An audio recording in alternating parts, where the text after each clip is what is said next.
Hello everybody, welcome back for another video. Hope you're all doing well and that you are all having an incredible day. To start things off, a Nasdaq owned financial data platform for institutional investors is adding cryptocurrency reference prices.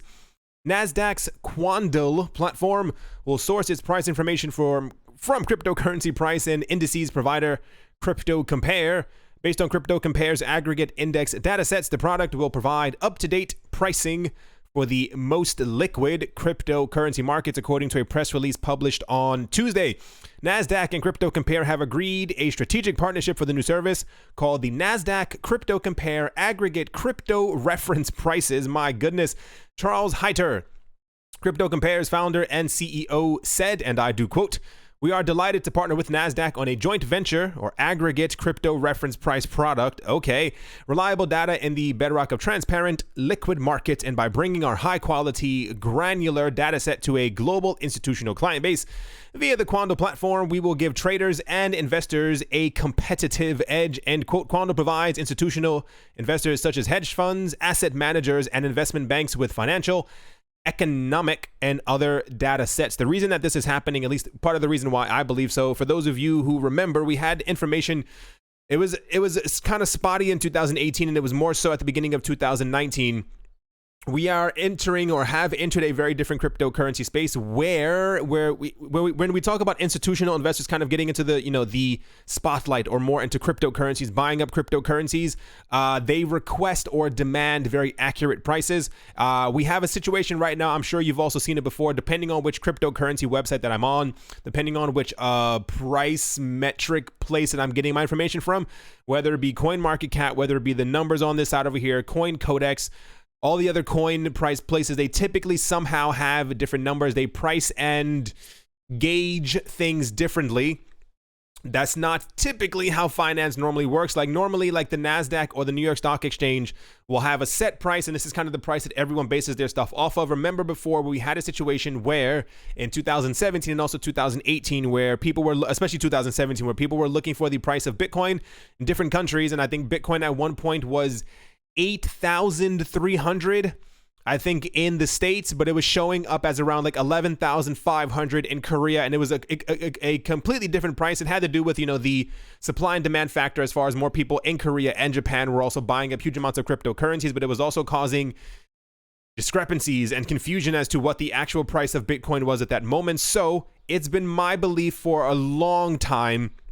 I think a lot of people get comfortable with where they get their prices from, but I think eventually the standard will probably be what the Nasdaq and what the New York Stock Exchange are showing, because we also have had instances before in the past where even CoinMarketCap has taken away exchanges and then put back exchanges, and I think they even have a little ticker on top where you can take away some exchanges that you don't want included in the price, which then doesn't make any sense. It's kind of, if everyone is allowed to be a part of this global economy, include all data from all cryptocurrency exchanges. And then we also had the other information that I think a portion of the cryptocurrency exchanges that are out there apparently have fake volume. So a lot of that is going to completely disappear. I think the main metrics that we are going to have in the future, at least what it seems like is building up to be and why they are building a crypto reference price index for institutional investors, comes down to the fact that you can't show Bitcoin at different prices of ranging up to $3,000, $4,000, $5,000 different dollars. There was also a situation in 2017 where I think in some African countries it was also showing up as $15,000 because of the hype, the mania, when it was still only around $11,000 in the States. Anyway, or actually here's the article for it right here, and let us move on. Next up, so-called Lightning Network watchtowers. A much anticipated next step for securing the network are coming very soon. Watchtowers have been long considered a missing piece of Bitcoin's Lightning layer, as they're crucial for squashing fraud on the experimental off-chain network that could make Bitcoin payments faster and more scalable. With version 0.7 of the LND software release coming at an undisclosed date in June, Lightning Labs is launching the most compatible build of a network watchtower to date. It says when someone uses Lightning, It's necessary for someone using it to remain online to make sure their counterparty isn't trying to steal their funds. But this is obviously a UX nightmare. For example, customers don't have to monitor their Wells Fargo accounts every day to ensure that they're not being defrauded. The Watchtower watches for old states to be broadcast. In other words, if a bad actor tries to broadcast an old transaction, giving themselves extra money, the Watchtower responds by punishing that bad actor. Thus, Watchtowers outsource this anti-fraud functionality so users don't have to perform this kind of monitoring themselves. Lightning Labs head of cryptographic engineering Connor from Connect, has been the driving force behind this implementation, even giving a task or talk on the, what's wrong with my English today, on the design decisions, like how they made decisions to preserve privacy on the implementations at a virtual Lightning conference in April. Kind of cool to hear. I have not dug that deep into the Lightning Network. I'd heard from many people that some of these things were possible as far as people taking money from you. We also had information before that people were losing their money on the Lightning Network, and this is why I believe that they still say that the Lightning Network is in an experimental phase, as we're in version 0.7 and not the actual 1.0, which I assume will then be the proper beginning implementation of the Lightning Network. It's still kind of interesting, still kind of cool. I'm still, I was waiting for news or information about more adoption for the Lightning Network. I assumed also at this point that we would have had information from some of the major names. I mean, we were expecting Bakkt and all that other stuff to kind of launch in February or March. Taking a long time because of the CFTC. We're expected to get news sometime this month and or next month. And I had assumed back in January and also December that we would get a lot more news about the adoption of the Lightning Network by these providers, institutions, companies, as a way to be able to send cryptocurrencies and Bitcoin further and quicker back and forth, because as of right now, it's a little slow for those who don't know. Everyone has not adopted Lightning Network yet, and I was wondering exactly how it would pan out if people from Bakkt and Starbucks and all these other stores were accepting Bitcoin as a payment method, but it was still a little laggy. So nice to hear of this update, and I assume that we at some point will be getting more information on the further adoption of the Lightning Network as it becomes more mature. Next up, data from Coin ATM Radar shows that the increase in Bitcoin ATM installation across the globe in May 2019 reached a one-year high. Comparing the number of machines installed and removed during the month shows a net positive growth of 228. Here's a little chart right here.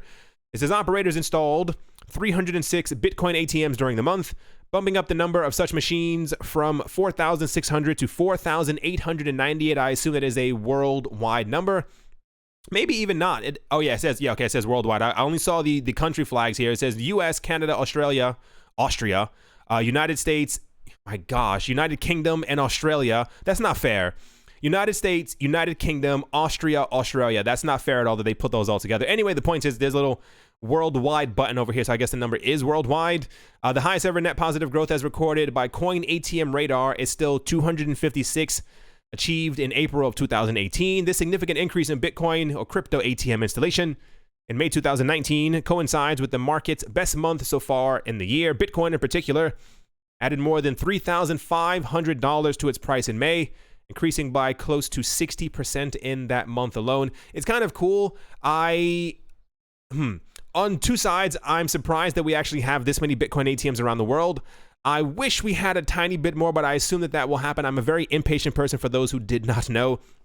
I can hold my patience only for so long, but there's so many things that I want to happen in the cryptocurrency space, and I kind of just want them to happen now. But I mean, Rome was not built in a day, blah, blah, blah. I know all the phrases. I think it's really cool, and I wonder exactly the location for a lot of these things. It doesn't really have a lot of...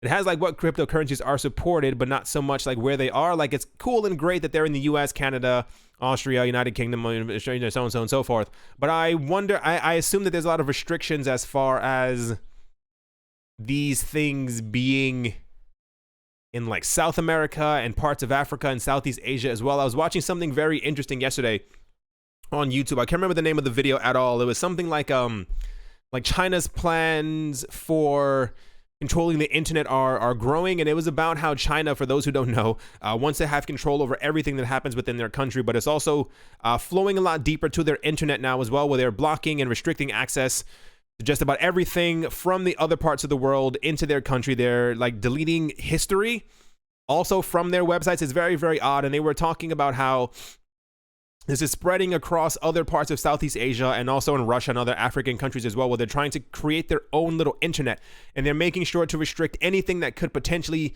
be deemed harmful or dangerous to the actual government themselves. But it's becoming a really weird trend that so many other governments are seeing that control works, and by, you know, stepping on the neck and the face of your citizens, you know, you actually gain more control as a government. So this is happening more and more, and this is why I believe that maybe there is only these, or maybe a few metrics, something similar to this as far as where these ATMs are actually located, because I have a very strong feeling there probably aren't any in Venezuela and many other places that actually need them. But this is why I think Bitcoin ATMs, crypto ATMs, and I think even local Bitcoins are very important for the growth of the cryptocurrency space, and for having another way for people to be able to access Bitcoin or get, you know, have it or own it, whatever the case might be. This is why I thought it was very cool last year when we saw that initiative from the people from Blockstream, the same exact people who are building the Lightning Network, when they made it so that I think you can.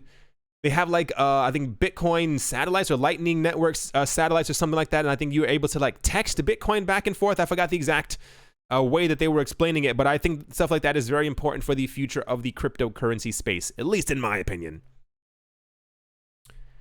Next up, here's a good one. Russia may build a large financial center on the island of Bolshoy Ussuriksky, according to a report from the state-run TASS news agency on the 8th of June. Leonid Petukov, who heads the Far Eastern Agency for Attracting Investment and Supporting Exports, said the island could become an offshore destination for cryptocurrencies, crypto exchanges, and for forex markets. Bolshoy Ussuriksky lies on the border between Russia and China, with the western parts of the long-disputed territory transferred to Beijing following a 2004 agreement. Petukov made his statements while speaking to TASS at the St. Petersburg International Economic Forum. Russia has already built 2 offshore economic zones in recent years: Oktyabrysky Island off of Kaliningrad and Russky Island in Vladivostok. Neither of them currently deal in cryptocurrencies. Acceptance of crypto and blockchain in Russia has been somewhat mixed. On the 7th of June, it emerged that the country's parliament is considering imposing fines on crypto mining by the end of the month. That same day, the CEO of Russia's largest bank, Sberbank, officially confirmed that the institution would not be developing crypto-related services. So this kind of ties into what we were talking about before. I would find it odd for Russia to have interest in, or to be building, or the possibility of them building, according to this guy right here who runs the Far Eastern Agency for Attracting Investments and Supporting Exports within Russia, that they may be changing an island or using an island as a destination for crypto exchange, and forex markets. This once again ties into the fact that I'm pretty sure that Russia is buying up cryptocurrencies, probably using them themselves. No one will know. Maybe, you know, in a couple of years, it could be a bit more transparent as to exactly what's going on. However, kind of interesting, especially for a country that has been so positively negative on cryptocurrencies. I still believe that they're going to try and build their, or release or create their own cryptocurrency. I don't think it's going to work out very well. I have a feeling Russia, China, I can't think of a third country, but I want to say those two will probably be the very last countries to really bend the knee to Bitcoin and accept that they have to kind of accept it in about 3 to 4 to 5 years. Just my opinion, but it seems that they're slowly understanding that they have to be a part of the game if they want to be part of the economy in the future. And here's the actual article. I can't read Russian, but for those of you who can, here it is. Here's the actual article with them talking about it. To kind of finish things off, speaking to Yahoo Finance in an interview on the 11th of June, Justin Sun, who paid $4.56 million in an annual charity auction to dine with Warren Buffett, said his own project should not form the sole focus of the meeting. He said, "We want this launch to be a bridge between the cryptocurrency community and the traditional investor. So that's why I will bring all the leaders in the blockchain industry to have more communication, which will benefit both sides," end quote. Sun raised eyebrows, and mine as well, when he announced his participation in the auction, which was held on eBay earlier this month. As Bitcoiners reported, his stance within cryptocurrency focuses heavily on publicity for the Tron platform and the TRX token. Sun frequently criticized or criticizes other extant networks such as altcoin leader Ethereum.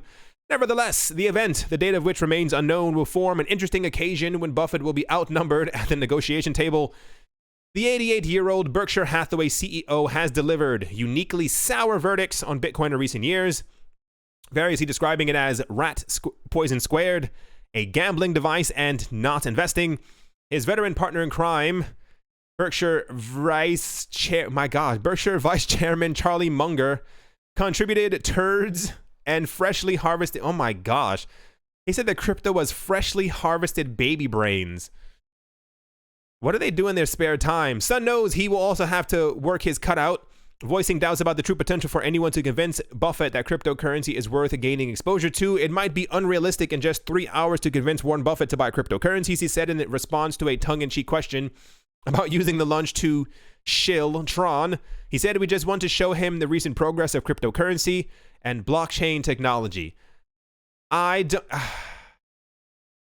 seen people, okay, I'm gonna try and give it to you guys this way, and gals. I have my own opinions on this entire thing. I think it's ridiculous. I'm trying to keep an open mind. A lot of people in the comment section, I was reading through it a couple days ago when we first had information about this, and people were saying I was looking at it the wrong way, that this is going to be something great or amazing for the cryptocurrency space. Just the fact that we have someone who's into crypto, who's going to have lunch with Warren Buffett, that's amazing, awesome, so-and-so, cool. And the fact that other people are going to be allowed to this meeting as well is also a great step for cryptocurrency, because we get to bombard Warren Buffett with a whole bunch of stuff so that he can kind of change his minds on cryptocurrency. I don't feel like it's important to try and convince an 88-year-old man that cryptocurrencies are awesome. I think it's fruitless. I think it's kind of pointless. And I still feel like that 4.65? Yep, $4.56 million could have been used to, I hate seeing his face in these photos. Like, it's always the same smile. Could have been used for something, anything else. I feel like so many people in the cryptocurrency space are so desperate to convince people who don't want to be a part of our system. That is, I don't want to say that it's holding us back, but it's getting a little, it's seeming almost desperate at this point. Like having people sit on panels with Jamie Dimon, or what's that other guy's name? Nouriel Rubini, the guy who says that Bitcoin's going down to zero. Good luck. Please have fun with that one. And also people trying to convince or even just impress Warren Buffett. Like, if you've ever paid attention to what Warren Buffett has said before, he doesn't invest in any technological stocks. He said he doesn't invest in anything that he doesn't understand. He invests in like Pepsi and Coke and all these other things in real estate and so and so and so.